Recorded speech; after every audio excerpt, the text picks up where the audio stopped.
There was a man. He lived in the 1920s, 1930s. His name was Eddie. Eddie was a super empowered attorney. And he was so good that he was hired by the Chicago Mafia, which was led in those days by someone named Al Capone. He was such a good lawyer. He knew the law so good, and he had so many connections, and he could manipulate things in such ways that no matter what charges they had on Al Capone or his people, they couldn't put any of them in jail. They couldn't convict him of anything. And because he was such a good lawyer, he was so valuable that the Mafia gave him enormous amounts of money. He had private airplanes. He had practically an entire city block of property with a beautiful mansion, the best of cars, the best of everything. And his son, he could do anything he wanted. But Eddie was thinking, I've given my son everything money could buy. But there's one thing I haven't given my son. I haven't given him an example of a father that he could be proud of. And he thought about this for some time.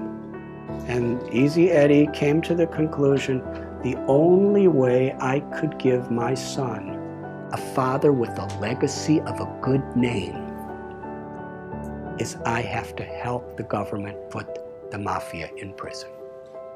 Because the Mafia was killing people, and he was getting them off. Getting people addicted to drugs and alcohol, and he was getting them off. Extorting innocent little store owners who are struggling for their life, pay us so much a month or we're going to bomb your store. And they bomb them, and he was helping them.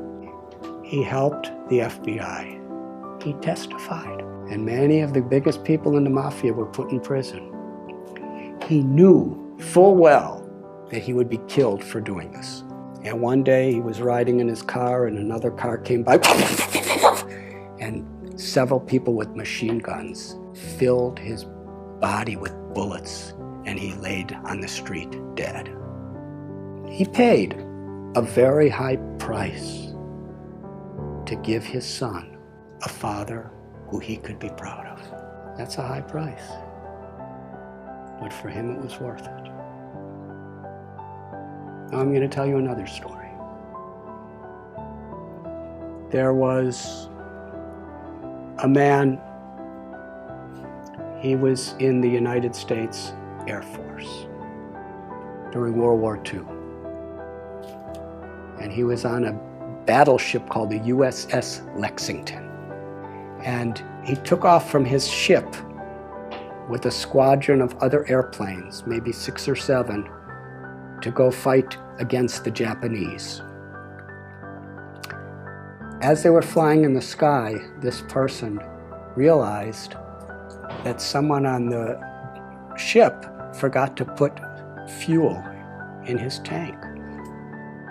So he radioed to the leader of his formation and said, I have to go back. He said, well, we can't. You go back. We have to keep going.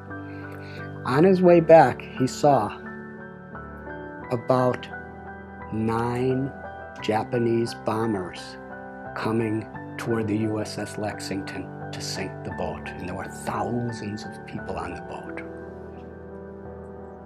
He was alone, and there were 9 of them.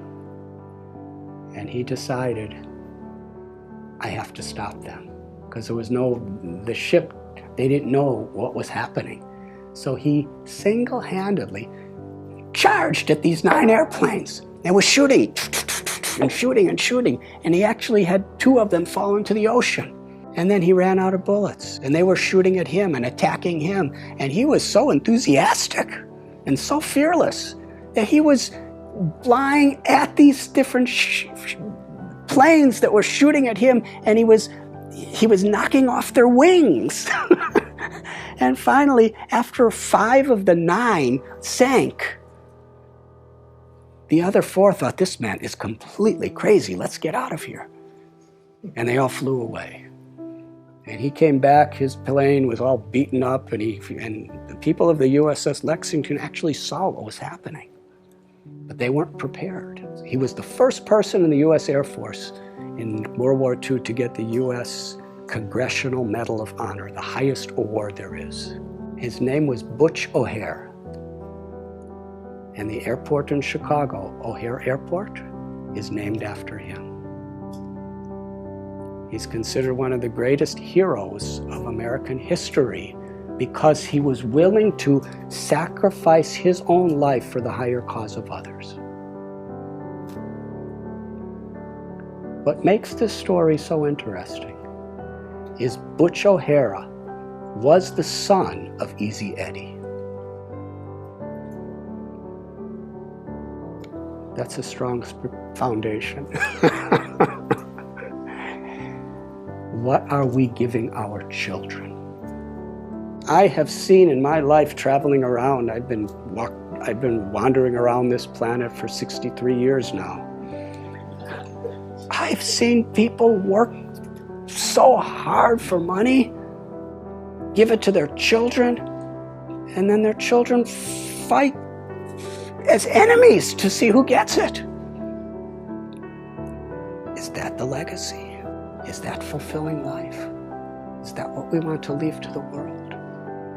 Our values, our character, the grace and the compassion, the love that flows through us is the greatest contribution we could make to our own life, to God, to our families, and to the world. And when we have those values, and we work and we build that foundation through good company and good practices and good decisions, then we could have a wonderful, fulfilling, meaningful life beyond birth, beyond death. And we could leave that as a legacy for the world.